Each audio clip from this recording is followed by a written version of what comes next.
I just want to address the fact is that, At least with his out-of-city donors now, so congratulations. just to be a little bit more, clarify the fact of campaign finance to everyone here. If you participate in campaign finance, like myself, Mr. Doyle, Ortiz, or whatever, he hasn't matched yet, and some other candidates, you cannot take money from corporations. You cannot take money from special interests. You cannot take money from real estate developers.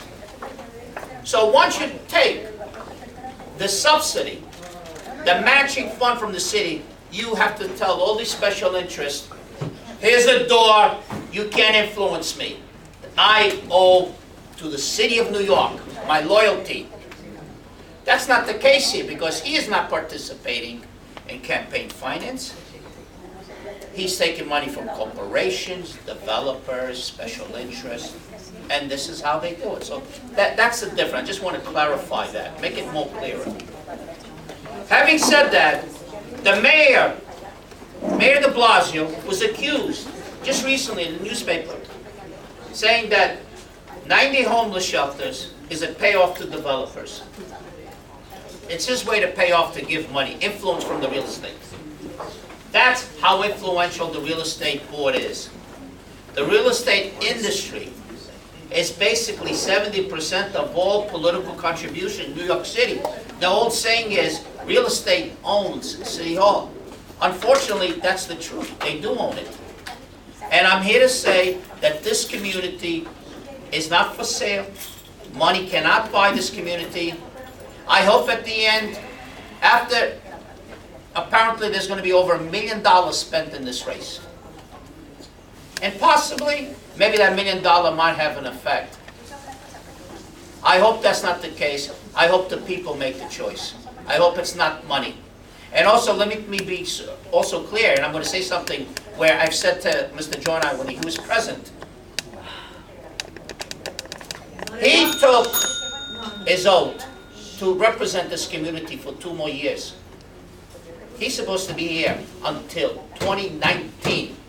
He swore on the Bible. But he's leaving you without an assembly. Enough. Thank you.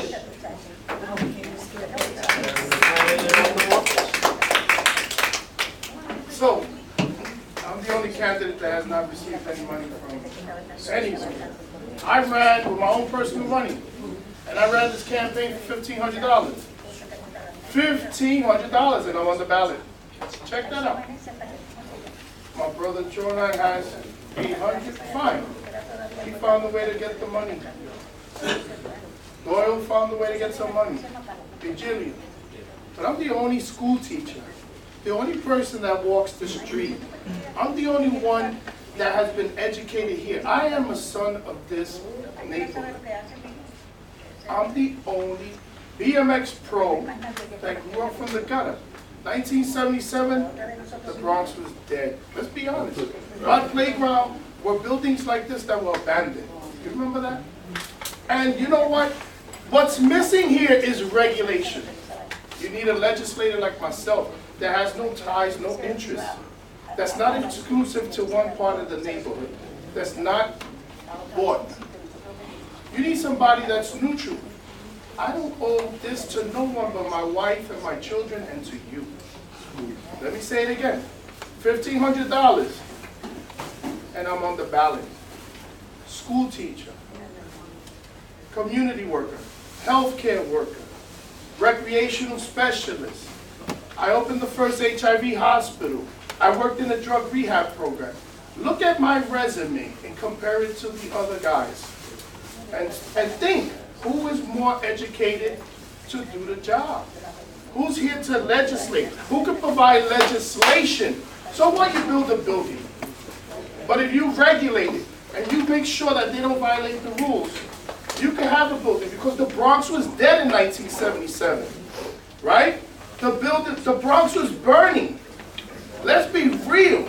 I grew up where they were selling dope, crack, cocaine in the corners, right? There was massive crime. The issue here is the crime.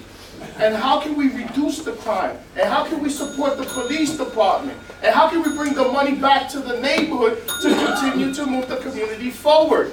These guys are fighting over pennies, over cents. Money doesn't mean anything. It's the quality of life for our people. Thank you. And I'm sorry I went over, but remember, this Mark had an extra minute, Doyle had an extra minute, everybody had an extra minute. We gave you every bit Thank of you. time. Remember, keep your eye on the prize. Going forward, let's stick to policy and not make comments about Joe and I, because he's not here to respond now. We responded to his Yes, remark, I know, okay? but going We forward, responded to his remark, yes, okay? but going forward, because we want to be fair. Okay. Okay, next topic. Next topic, okay, is sex offenders. Okay, this is the New York State law. That's right. The Sex Offender Registration Act does not restrict where a registered sex offender may live. However, if the offender is under parole or probation supervision, other New York State laws may limit the offender from living within 1,000 feet of a school or other facility caring for children. Additionally, there may be local laws in a particular county, city, town, or village that restrict where a sex offender may live. For information on local laws, it's recommended that you contact the town, village, city, or county in which you are interested. That's the New York State law. Currently, level 3 sex offenders are relocated less than 500 feet from our local school and next door to registered daycare. That's currently in Van Ness. Okay? Question is, what will you do to close the loopholes in the current law to provide greater protection of residents and children in Van Ness? And the second part is, why is it taking so long to fix the law to protect our children? Okay? Who is next in line? It will be Mr. Ortiz. First of all, this issue is a state level issue. Only the senators and the assemblymen can change state law. City council cannot change state law. So the most qualified person to answer that question would be your assemblyman, your state senator. We all know that we don't want any sex offenders living anywhere near anyone, okay? But we have all different levels of crime in this society. And I'm not compassionate to sex offenders, to be honest with you. But I don't know where we expect to have people. As a community, we have to breathe a healthy community. We have to help the veterans. We have to help first the elderly. We have to help the people that are HIV positive, people who have gained strokes.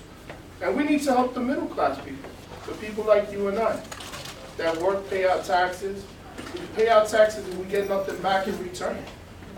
But as far as sex offenders, how much can a city councilman do but just advocate to the state senator and the city council to do their job to pass the laws? In reality, Mark would be a more go-to person to answer that question because he is the standing assemblyman. He would be able to answer and he would be able to say, I did X, Y, and Z in New York State as far as legislation to bring this, this, and this, and that. But as far as the city, the only thing we could do is to regulate, monitor, and report to the community board and make sure that these people are watched and that the police department is in close communication with the community. The reality, this is a state issue. And local, state, and federal powers are separated for those reasons. Okay, the police department can enforce them, we have to monitor them. Thank you. Thank you. Yes. Is everyone familiar with Waters Place? Yes. You know those beautiful, nice buildings they just put recently by the highway? Yes. You know those buildings hold the worst sex offenders in the Bronx. They have to be in at a certain time. There's a curfew. But they're let out during the daytime. There's over, I think when I was looking at it recently, I believe there's over 25 hardcore sex offenders living right there. They wander the streets of Morris Park, Pelham Bay, Westchester Avenue, Westchester Square. and then they go home. Beautiful buildings. At first when I saw them, I thought maybe they were going to be, somebody was doing something right. They were building some new, beautiful buildings for seniors. Maybe like this facility here. But no, this is what they have. There's no loophole. The state, as Mr. Ortiz mentioned, the state legislative and the Senate, there's not a loophole in any of it. The law is passed. It's that way. Does it need to be reinforced? Not reinforced, it has to be changed and made stronger? Absolutely. You know, if it was up to me, castration would be an option. But I don't think we could go to that extreme. I have some friends that can help. But the point is, the Assembly and the Senate need to get together. I don't understand why they listen to some of these progressive reports, medical reports, psychology reports that say that this is a treatment. Everything is approached to assimilation and treatment to cure these problems. That's not the case in most cases. These are some repeated offenders. When you look at their reports, some of them are very violent. Young children. Thank you. Thank you. This is an issue I've actually worked with this association on in the past, and yeah, been a part of reports that address a lot of the flaws we have in the sex offender system.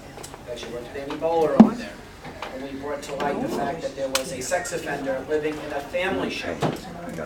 Now, my friend Victor is often very right, but the federal government has intervened in some cases. The federal government made it so if you are in federal housing like NYCHA, federal housing they sponsor, you cannot be a sex offender and live in that building. The issue really falls on the fact that the state and the city don't talk to one another. There's a lack of oversight. You need someone down there to look at the problem, look at where the misconnections are, plug the gaps, and see where there's a lack of oversight. And what we found in the Throgsneck case, they allowed a violent sex offender to move back in, which is against federal law. And the guy tells his actual address, I live in the Throgsneck Castles, whatever it is, and the state person puts it in the computer, and an email goes out to everybody. And no one at NYCHA is there like, yeah, or the state's like, maybe this should be on a blacklist, maybe we shouldn't because it's a violation of federal law. So you're seeing a breakdown in federal, state, and city government.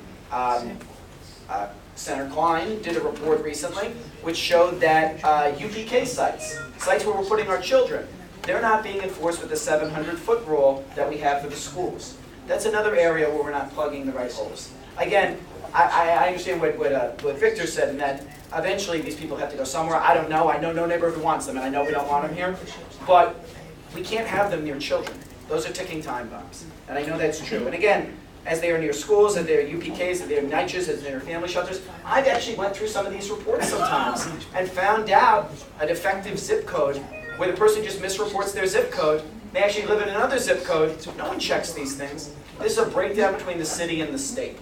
And something that I have been very involved in, and people here will tell you this, and I think actually you and I have worked on this the past part of the day, is when I get the zip code and it's 10461, 10462, 10460, I'm on the phone or I'm on the email with Bernadette talking about what's going on with this guy, and we're making sure the police department is aware of that person. I apologize. Thank you. Okay. It was on policy though. I gotta give you a little credit on that, right? Yes. I stuck to the topic. Okay, the next question, the category is developers. Okay. In recent months, the Bronx has witnessed developers engaging in bait and switch. Developers enter the community stating they'll provide market rate housing, only to later switch their plans to include shelters or transitional housing. What would you propose to make developers accountable for their original usage to stop bait and switch? And we're going to start with, who we start with? I'm glad you said that. Just recently, in fact, I put it here. I got a picture with me and Councilman King. I went in front of White Plains Road. And there was a bait and switch by Stags. I must say, Mr. Doyle was also present.